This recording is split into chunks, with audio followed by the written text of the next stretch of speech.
il y a Christ, comme on a eu, Pierrot Itela, na Hervé Kachama, bayebi ki archevêque abandi obundela bitumba lelo te. Na cité kaka moi batu mine wana, po batu musu bayebi kaka mingi archevêque mute banga ba. Na zo préciser. Tshisekedi n'est pas congolais. Dans les sociétés de jeu, précise ça, autrefois la justification. Au bout de médiocre, y compris il y a batu ne batambola na yebo lokola Tshisekedi est un vrai médiocre. Attends, archevêque, c'est médiocre, qui ne sait pas. Très opposition, mais c'est Tchèque Tshisekedi. Médiocre, il y a opposition, c'est Tchèque Tshisekedi. Qui ne sait pas? Archevêque, on doit respecter le peuple congolais. Lorsque tu parles devant le peuple congolais, lorsque tu apportes une accusation, il faut aller avec certaines preuves. Hein? Comme j'ai dit, il faut respecter le peuple congolais. Aujourd'hui, le peuple congolais de partout, fidèles internautes, bientôt nos émissions, le peuple congolais, qui n'ont pas aussi arrêté de m'appeler, à Bandalungwa, Perlangoma, vous êtes nombreuses, Laetitia Moussonda. Bientôt vous allez commencer à suivre nos émissions sur une chaîne de la capitale de la République démocratique du Congo. Je n'oublierai pas le mien, ce qui se trouve hors du périmètre de la République démocratique du Congo, dont que moi représentant, je le représente. Bonjour et bonsoir avec beaucoup de respect peuple congolais que j'ai toujours respecté. Alors mesdames et messieurs, comme je vous avais annoncé la dernière fois que sur notre plateau de rpbijou.com, nous sommes là pour passer les messages. Nous sommes là pour que le Congolais passe le message. C'est lui qui a une information, c'est lui qui se sent capable, c'est lui qui veut passer un message au peuple congolais.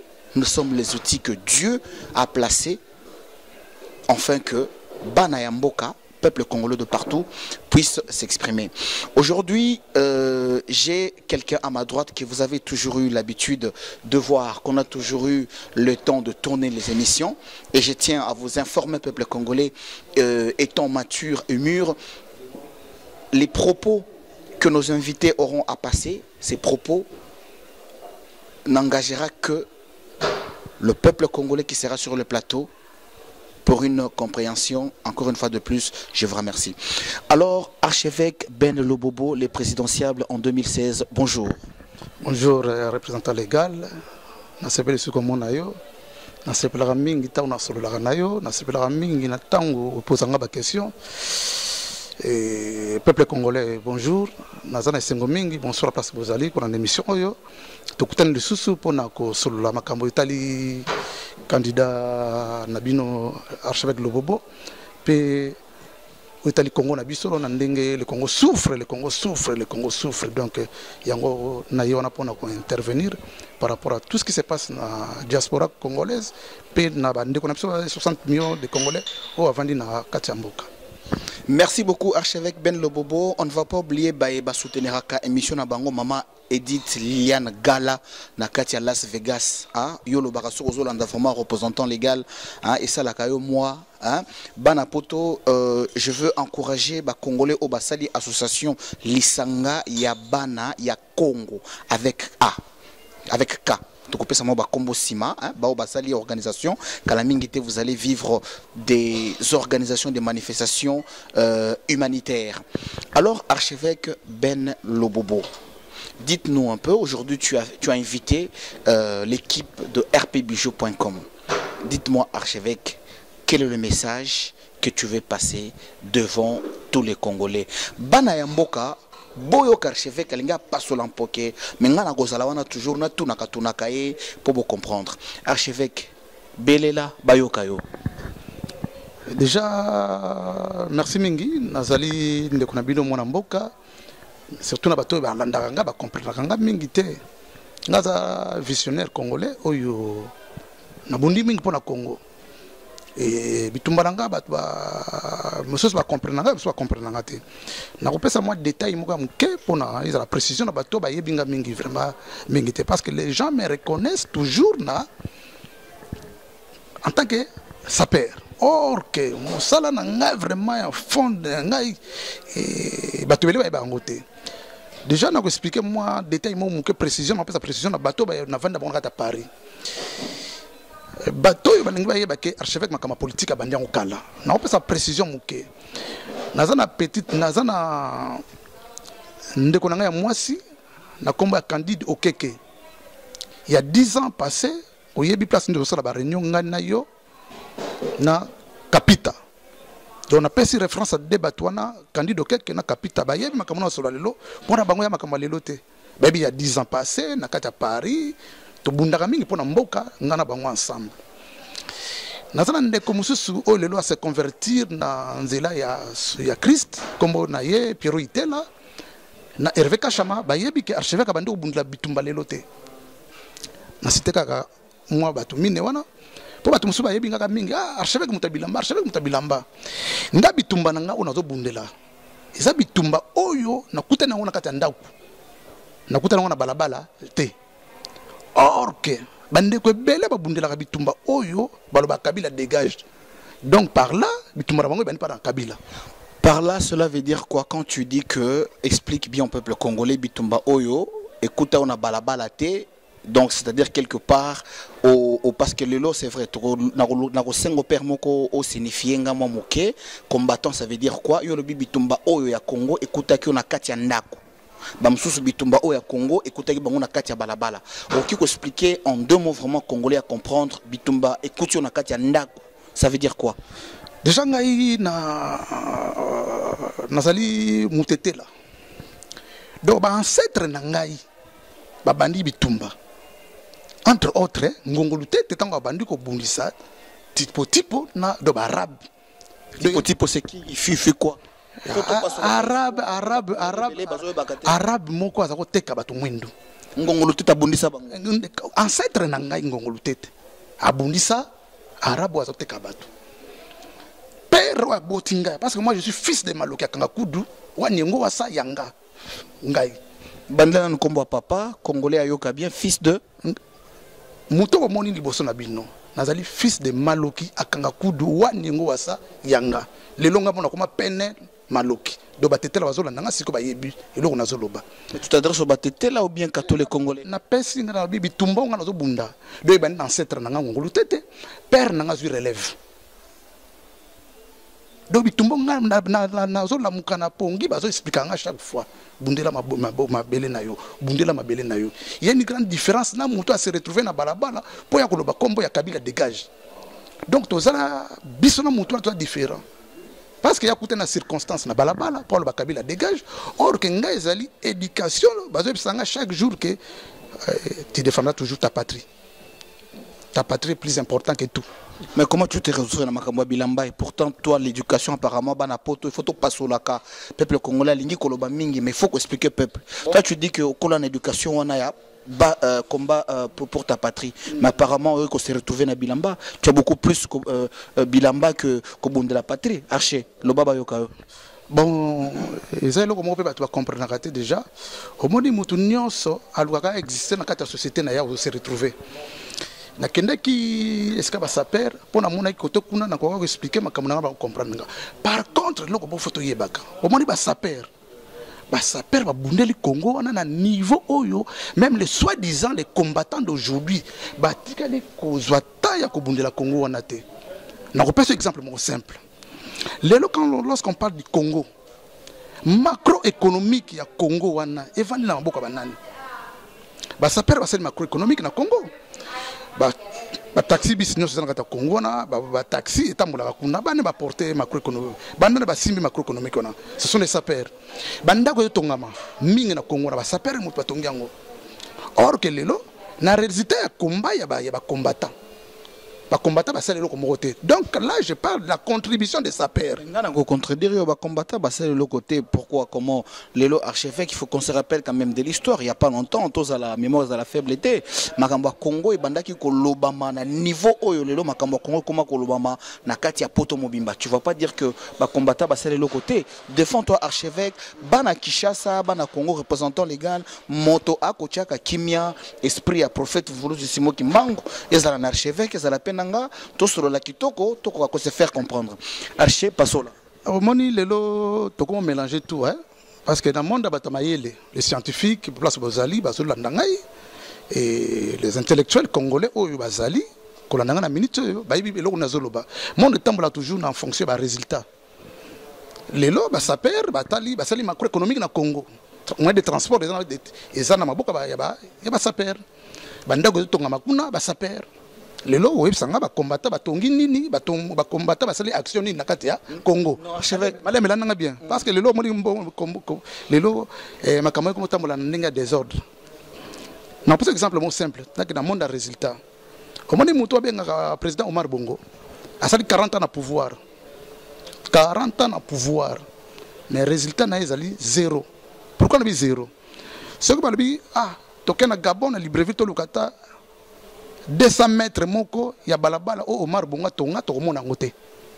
Est-ce que yo kenda pour confirmer bana 9 mars o bozolo ndanga na minute bato bayebi 9 mars na Libreville bayebi lo nazoloba ba congolais belé la pesi nombote o nyoso soutenanga na kati ya Libreville ndeko na bino yeyo l'homme du devoir. Tozi mutuka président Mobutu.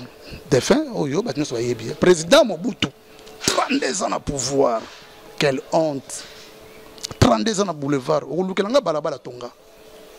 Balabala tonga même il y a 500 mètres ou 1000 mètres. O komona ngote. Atikela biso quand même 30 juin. Yem ta tonga ngo. Ezalaka quand même. Est-ce que yem ta tonga ngo? Stade des Martyrs. Wana musala bilo wa Belge basali. Mama Yemo. Bongo mama Yemo kutu. Nana zolo parce que ça makambo yo biso nso to kolina Kinshasa, toyebi bana poto, bana lisanga bana Congo bozo yo ka balobi, il faut dire la vérité, parler aux Congolais. Omoni honte yo to tambol lango mingi bobengi mutu président Mobutu. Défunt dans un respect mingi na ba wei. La tradition africaine, tu respectes toujours Baoué. Mais tu as la vérité divine. Le président Mobutu a 32 ans de pouvoir. Congolais, Oyo, Azola, Nangana, minute, un instant, Oyo. Aïe, Bissanga, combo ya Tatana Mobutu. Déjà, primo. Et puis, combo ya Tatana Mobutu. Aïe, Bissanga, c'est que moi, si nini, la tradition nini, ou bien la culture nini, ou bien la société nini, moi, ça botte à moi, on a 8 ans. So ba scientifique bozo nanga bo démontrer que en tout cas moi ça ko bota âge 8 ans. Donc maman yemo ko jozo ba maman yemo azaki maman na tata na yeba teti lelo. Ba congolais wa yebi komba tata na Mobutu akomela ngai. Na ko sepela mingi. Mobutu 32 ans na pouvoir atonga lelo côté. Bon respecter quand même Joseph Kabila. Aïe bato bandu nyos ba sepela lelo balabali bongi. Grâce à nan. Grâce naza nazoloba na yonga na monde du concret parce que j'aime beaucoup na monde nanga scientifique wala na ba comprendre message nanga Kabila to respecter quand même na musala sali. Mais archevêque kozomona te que ndenge kaka okeyo balosi makambo to koti boto zongi to beti mo acrobatie olobi lelo ba komisa Joseph Kabila ozomona te que tu peux te tirer c'est des polémiques non ngara bina ke na monde réel Kabila asali balabala lelo ezaki on a mai ndombe to koyaka bakufaka lelo batunda mai ndombe bakufaka la société. Oui, pourquoi?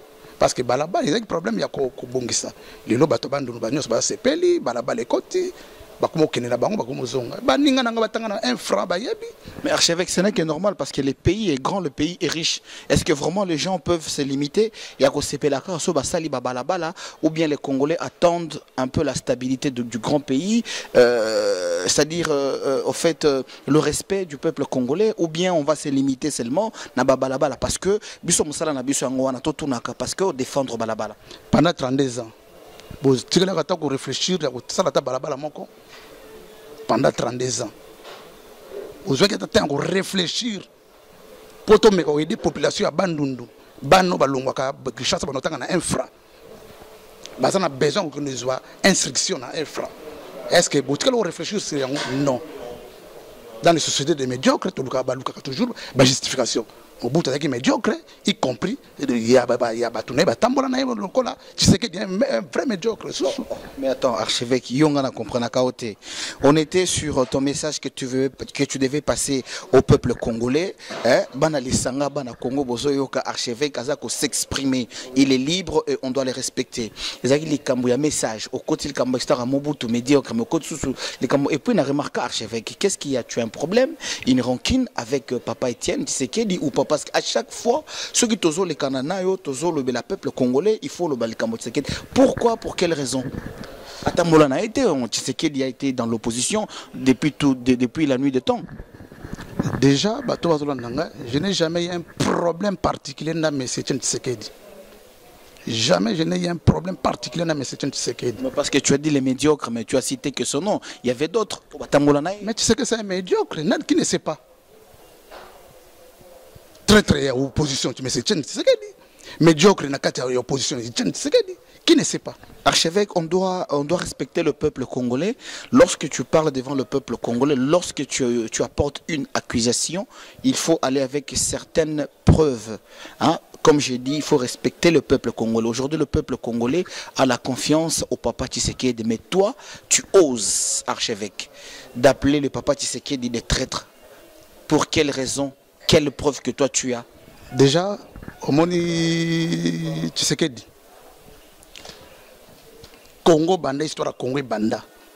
Moto lekie na buzoba azalakate. Le vrai menteur numéro 1 ya Congo, mais c'est Tshisekedi de Monakawan. Déjà peine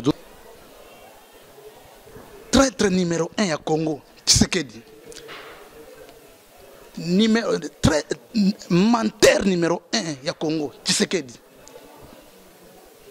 Nana légitimement, mais c'est Kabila na pouvoir. Tshisekedi. Qui a menti na diaspora? C'est Tshisekedi.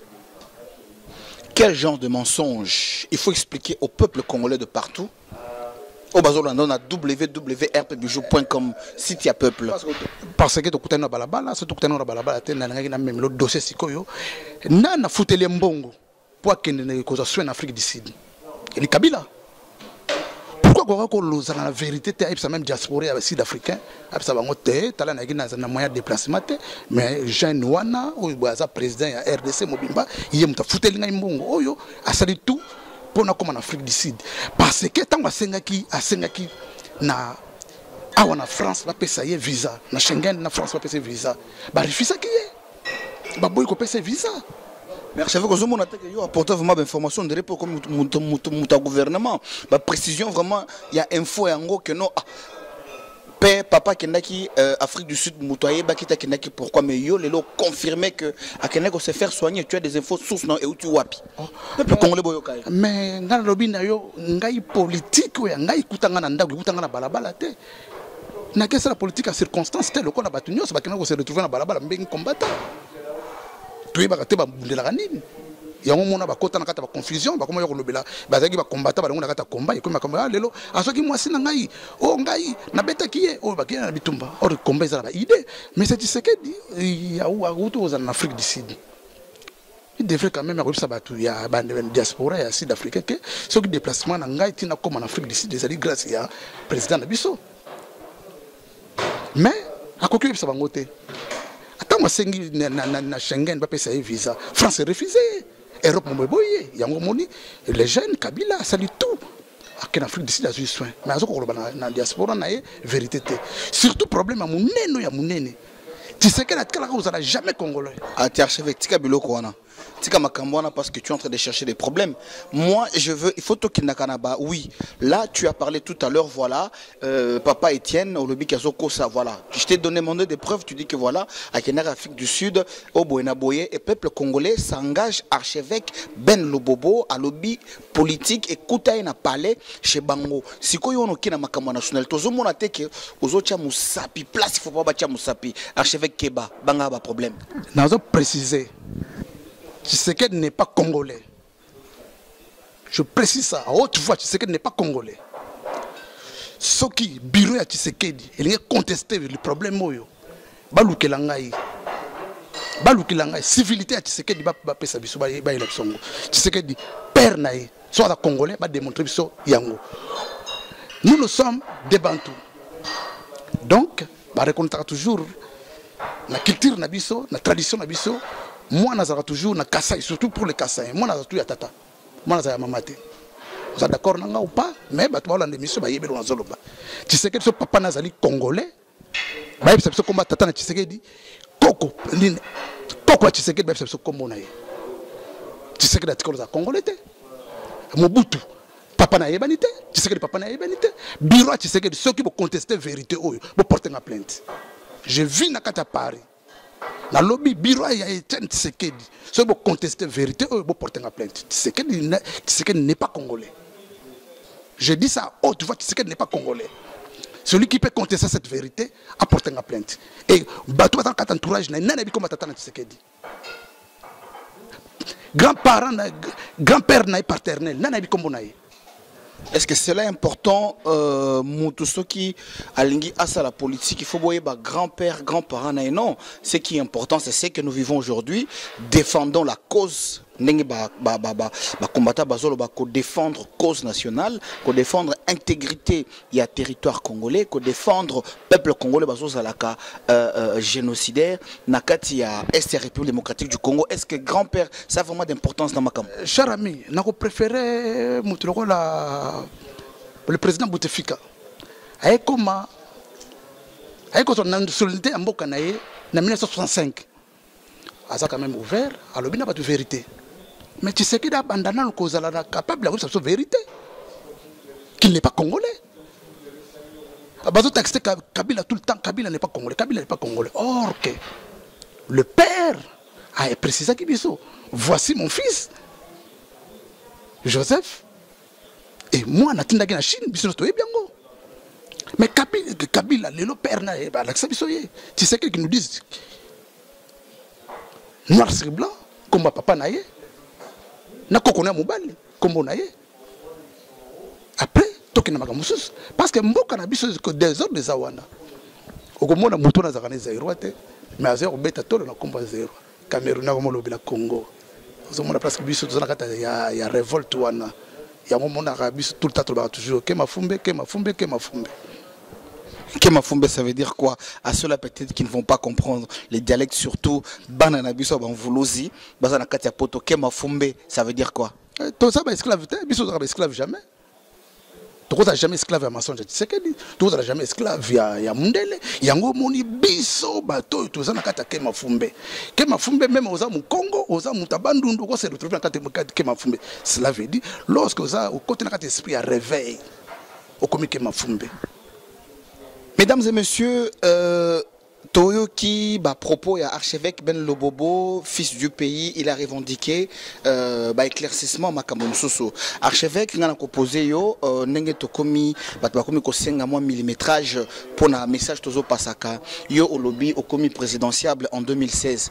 Archevêque, est-ce que ndoto kaka ya baba ou lali pende au lobby ki o lamu ki pe o loti au lobby que non le rôle à Masolongo na kine komi kaka courage hein l'archevêque pe Lobobo hein voilà na kile pe na komi présidentiable au kokende archevêque 2016 c'est dans 3 ans archevêque bayebeli yo wapi commune nune yebi yo archevêque au salanini archevêque est-ce que courage kaka mboka ngo vraiment to respecter Congo ngote comment tu te prépares parce que tu t'es dit présidentiable et puis en sigle quel est ton projet pour en 2-3 mots et comment sortir notre pays dans la situation où ils ont traversé, surtout bande konabiso où ils ont souffert mingi na est. Le belanga nos peuples congolais. Comment, archevêque? Amoni, monsieur Bijou, le nombre 3 est un nombre singulier dans l'univers des nombres.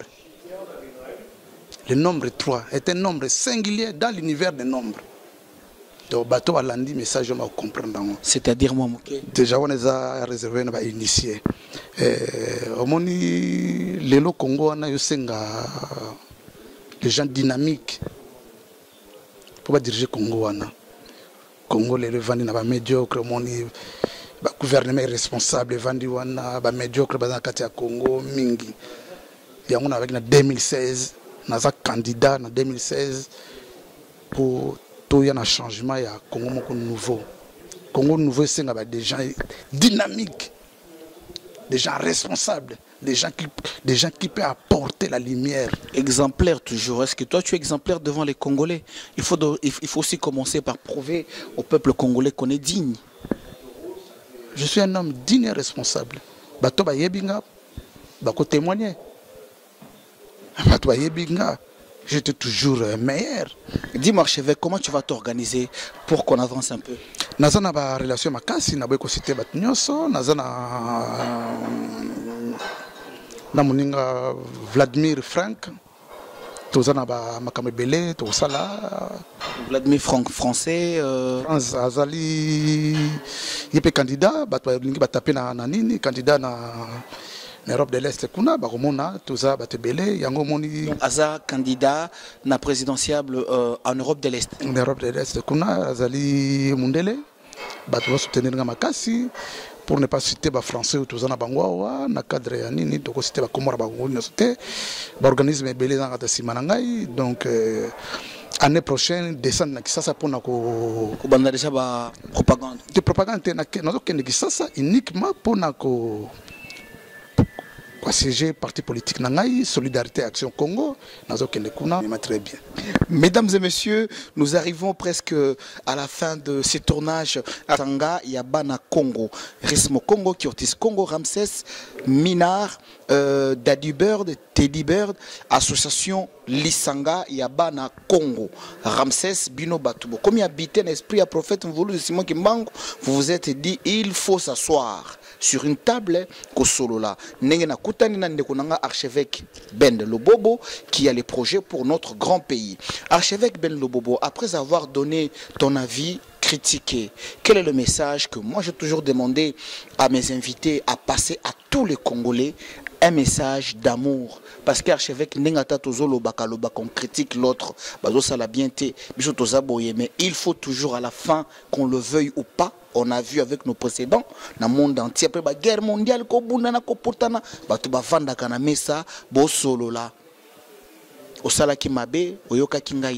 quel est le message que tu as à dire à tous les Congolais de partout, Bayoka Lobobo en tant que présidentiable 2016? 2016 Rango, Congo, un Congo meilleur, Congo fraternité, donc la Congo Moko, Oyo Batu tout 2016, un Congo meilleur, et Congo na mututa au CP là, au soldat on a $500, veuve on a $500 par mois. Donc social est meilleur pour nous tout. Est côté na botami. Vous avez tout théo ba blague on a société.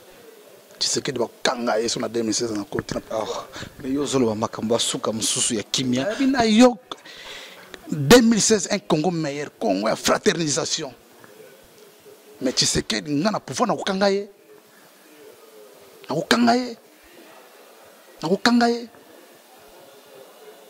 Message clair, Congo a fraternisation, un Congo meilleur pour 2016, avec arriver à l'archevêque le bon pouvoir, mais tu sais qu'il faut la juger. Mesdames et messieurs, cela engage archevêque Ben Lobobo, Tokomina Souka, te remercier Batutu, Nazo remercier, en tout cas vraiment laissez-moi vous dire, Bana Oyo Basali Koya na esprit ya Mayele, et Bengami esprit ya Boania, ya Kimia, ya Koyokana, Ramsès, na Yokaki, na Musika, représentant légal, Tozawana, tous les Congolais vont hors du périmètre.